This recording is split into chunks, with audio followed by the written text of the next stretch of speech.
Hello everyone, আসসালামু আলাইকুম। কাছে দূরে যে যেখান থেকে আমার এই ভিডিওটি দেখছেন সবাইকে ওয়েলকাম জানাচ্ছি বাড়ি যাওয়ার আরো একটি ভিডিওতে। আশা রাখছি আপনারা সবাই ভালো আছেন। আলহামদুলিল্লাহ আমরাও সপরিবারে সবাই ভালো আছি। গত পর্বে আপনারা দেখেছেন যে বাড়ি যাওয়ার আগে আমি বেশ কিছুটা কার্গো পাঠিয়েছি। আপনারা দেখেছেন যে আমি 50 কেজি কার্গো পাঠিয়েছি আর গত মাসে 40 কেজি।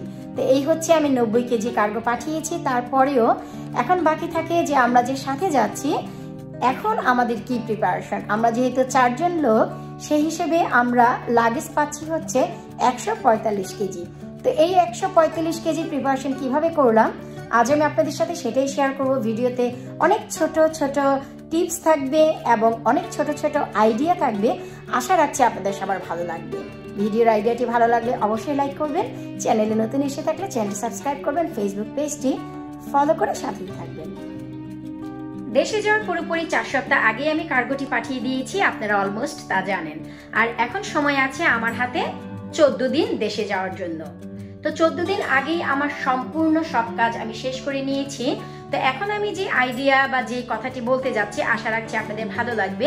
ভিডিওটি না টেনে শুরু থেকে শেষ পর্যন্ত দেখার চেষ্টা করবেন, এতে করে আপনাদেরও অনেক আইডিয়া আসবে এই ট্রাভেলের ক্ষেত্রে এবং আইডিয়াটি ভালোও লাগতে পারে। তো আমি যে কাজটি করেছি, আমরা বড় হচ্ছে 3 জন যাচ্ছি, যা এক একজনে আমরা 45 কেজি করে পেয়েছি। আর আমিনাপুরি যেহেতু ছোট, ও পাচ্ছে 10 কেজি লাগেজে। তো আমরা 45 কেজি করে এক একজনে পেলেও আমাদের এক একটি ব্যাগে 23 কেজির বেশি আমরা অ্যালাউ না। তার মানে 23 কেজি 22 কেজি। তো সেক্ষেত্রে আমি যে কাজটি করেছি তা হচ্ছে, আমি যখনই লাগেজ সিলেক্ট করতে যাচ্ছি প্রত্যেকটি লাগেজের ওজন হয়ে যাচ্ছে 3 থেকে 4 কেজি। এতে করে কিন্তু আমার প্রত্যেকটি ব্যাগে, আমরা যেহেতু 6টি ব্যাগ পাবো, 3 জন যদি ধরি 23 কেজি 22 কেজি করে, তো 6টি ব্যাগে যদি আপনারা লাগেজই নেন, এতে করে কিন্তু প্রত্যেকের ক্ষেত্রে 3 কেজি করে লাগেজ হলে 6 কেজি চলেই যাচ্ছে। তার মানে 40 কেজি বা 39 কেজি করে আপনারা পাচ্ছেন। তো আমি যে কাজটি করেছি, এই যে দেখুন, এই যে এখানে একটি ব্যাগ, এটি হচ্ছে হেভি ডিউটি এবং 2টি হুইলের ব্যাগ আমি সিলেক্ট করেছি। কারণ যখনই 4টি হুইল হচ্ছে তখন এটির ওজন হয়ে যাচ্ছে 2.5 কেজি। আর এই যে 2টি হুইলের হেভি ডিউটি ব্যাগ, এর ওজন হচ্ছে পুরোপুরি 1 কেজি। তো এই যে ব্যাগ, এটি ছোট হলেও এখানে আমি যা দিয়েছি যেন হোলডোল না হয়, হেলে ডুলে না যায়, ব্যাগটি যেহেতু অনেক পোক্ত, এই ব্যাগটির ভিতরে আমি 23 কেজি সাবান, শ্যাম্পু, ক্রিম, লোশন মিলিয়ে দিয়ে দিয়েছি। এতে করে পুরোপুরি ফিট হয়ে গেছে, একেবারেই টাইট। আপনারা একটু লক্ষ্য করলেই দেখবেন কোনো দিক দিয়ে কিন্তু লুজ না, একেবারেই টাইট আছে। আমি একেবারে পোক্ত করে দিয়েছি। অনেক সময় দেখা যায় বড় ব্যাগ হলে জিনিস ভরতে না পারলে কোনো দিক দিয়ে হেলে ডোলে, আবার কোনো দিক থেকে ফিট থাকে। তো এই কাজটি আমি করেছি। ব্যাগটি ছোট হলেও এর ভিতরে আমি পুরোপুরি 23 কেজি হেভি জিনিস দিয়ে দিয়েছি। তো আমরা যেহেতু 6টি ব্যাগ পাচ্ছি, তার ভিতর এই হচ্ছে একটি।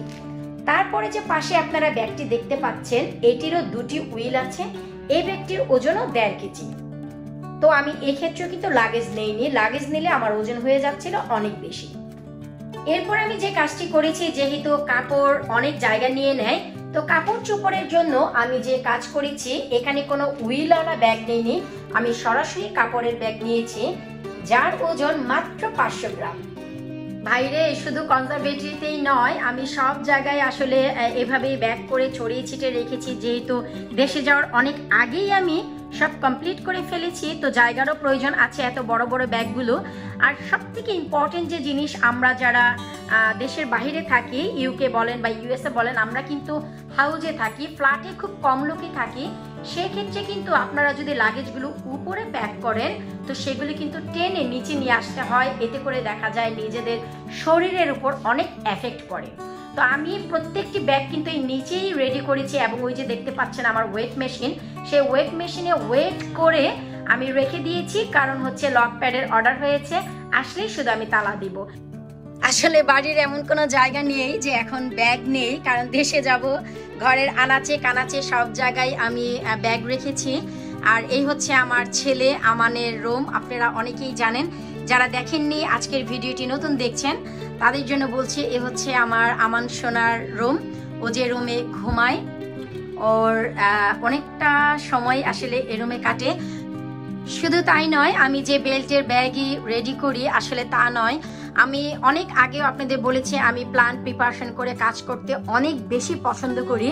তো 14 দিন সময় থাকলেও আমার বেল্টের ব্যাগ রেডি হয়েছে, তাতে কি আমরা সবাই তো হাতেও 7 কেজি করে পাচ্ছি।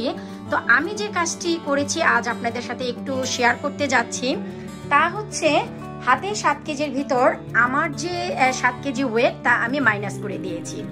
কারণ হচ্ছে এটি হচ্ছে আমানের ব্যাগ, তো এখানে আমি 7 কেজি জিনিস দিয়েছি শুধুই আমানের, আর আমান যে 45 কেজি ওয়েট পেয়েছে তা হচ্ছে আত্মীয় স্বজনের জন্য জিনিস নিয়েছি, ওই 45 কেজিতে আমি আমানকে কিছুই দিইনি। এই 7 কেজির ভিতরে আমি এখানে ওর কাপড় টাপড় দিয়েছি, আর হচ্ছে এই যে ছোট ছোট চেইন, যে চেইনগুলোর ভিতরে আমি আমানের জন্য কিছু খাবার রেখেছি, যেমন এই যে এখানে হাবা বাবা আছে, ও খুব পছন্দ করে, তো এখানে আমি এগুলো রেখেছি। আবার এই যে দেখুন নিচেও কিছুটা আছে জায়গা, তো এই যে জায়গাগুলো এখানে হচ্ছে আমি আমানের গ্লোভস দিয়েছি, হ্যাট দিয়েছি, আর ভেতরে আরো ছোট ছোট চেইন আছে যেখানে ওর কিছুটা স্ন্যাক্স দিয়েছি, ক্রিজ, কুকিজ, এই সব কিছু মিলিয়ে আমি ওকে 7 কেজির একটি হ্যান্ড লাগেজ দিয়ে দিয়েছি। এতে করে ও অনেক পছন্দ করছিল যে ও হ্যান্ড লাগেজ নেবে, খুব হ্যাপি, তাই ওর জন্য আমি এই কাজটি করেছি। আর হচ্ছে আমাদের আমেনা বুড়ির ট্রাভেল ব্যাগ, তো ট্রাভেল ব্যাগ তো বাচ্চার জন্য লাগবেই লাগবে, সো সেই ট্রাভেল ব্যাগ হিসেবে আমি একটি ব্যাগ নিয়েছি যা হচ্ছে হুইলওয়ালা। যে ব্যাগের ভিতরে হুইল থাকে, যে আমি একটু দেখাচ্ছি, এতে করে অনেক সুবিধা হয়। কারণ আমিনা বুড়ির যে ট্রাভেল ব্যাগ বর্তমানে আমরা ইউজ করি সেটি হচ্ছে কাঁধে নেয়ার, তো কাঁধে নেয়ারটি আমরা নিচ্ছি না, কারণ আজাদে যে ট্রাভেল ব্যাগ নিবে হাতে, তো সেটি হচ্ছে কাঁধের ব্যাগ। আর যেহেতু ট্রানজিটে ভাই অনেক সময় লাগে, অনেক সময় ধরে হাঁটতে হবে, এই ব্যাগটি কিন্তু অত হেভি না, তাই অনেকক্ষণ ক্যারি করতে করতে কিন্তু ব্যাগটি অনেকটা পাতলা হয়ে যায় বা অনেকটা নষ্ট হয়ে যায়। তো এই ব্যাগের ভিতরে আমি যে কাজ করেছি, এই যে একটু দেখুন, একটি হেভি ডিউটি যে ব্যাগগুলো থাকে যা আমরা শপিং করে নিয়ে আসি আজদা থেকে, লিডেল থেকে, এই যে একটু লক্ষ্য করলেই দেখতে পাবেন এইরকম একটি আমি বড় ব্যাগ দেখুন সাইডে রেখে দিয়েছি, যেন এই ব্যাগটির ভেতরে আমি এই ব্যাগটি ঢুকিয়ে হাতে ক্যারি করতে পারি। আর আজাদের কাঁধে যে ব্যাগটি থাকবে, কাঁধে যেটি থাকবে তার আসলে ট্রাভেল ব্যাগটি, তো আজাদ সেই ব্যাগের সাথে সাথে ইজিলি হাতের এই খাবারের ব্যাগটি ক্যারি করবে, আর আমি আমেনার পুশচেয়ারের সাথে আমেনার এই ট্রাভেল ব্যাগটি ক্যারি করব। তো এই হচ্ছে আমাদের সম্পূর্ণ ট্রাভেলের জন্য সবকিছু রেডি। আর আমি যেহেতু ট্রাভেল ব্যাগ নিচ্ছি না, তো হ্যান্ড ব্যাগ নিচ্ছি না হাতের যে 7 কেজি, তো আমার আর রেডি করার তো ভাই কোনো প্রয়োজন নেই। তো আমার লাগেজের ব্যাগও রেডি পুরোপুরি 14 দিন আগে, এবং আমাদের হ্যান্ড লাগেজও রেডি। তো দেখলেন তো যে আমি বাড়ি যাওয়ার জন্য কত আগেই আমার ব্যাগগুলো গুছিয়ে ফেলেছি। আসলে আমার এই জিনিসগুলো দেখে অনেকেই খুব হাসে যে আমি এত আগে, 1 মাস আগে কিভাবে ব্যাগটা গুছিয়ে ফেলি। আসলে আমি বরাবরই এমন কাজ করি, শুধু ঘরের কাজ নয়, আমি যে কোনো কাজে একটু সময় নিয়ে করি, এতে করে মিস্টেক হওয়ার কোনো সম্ভাবনা থাকে না। তারপরেও মানুষ মাত্রই ভুল হয়, ভুল তো হতেই পারে। আশা রাখছি আমার এই ছোটোখাটো আইডিয়াগুলো আপনাদের ভালো লাগবে, বিশেষ করে যে ব্যাগের আইডিয়া। আসলে যখনই ট্রাভেল করি আমাদের লাগেজের এত ওয়েট হয়ে যায় যে আমি যদি 6টি লাগেজ নিতাম, চিন্তা করে দেখুন, যদি 3 কেজি করেও হতো, 3 6 18 কেজি আমাদের এমনিই চলে যেত। দরকারটা কি? যেহেতু আত্মীয় স্বজনের কাছে যাচ্ছি, 18 কেজি জিনিস যদি আমরা নিয়ে যাই, ওরা এমনিতেও খুশি হয়ে যাবে।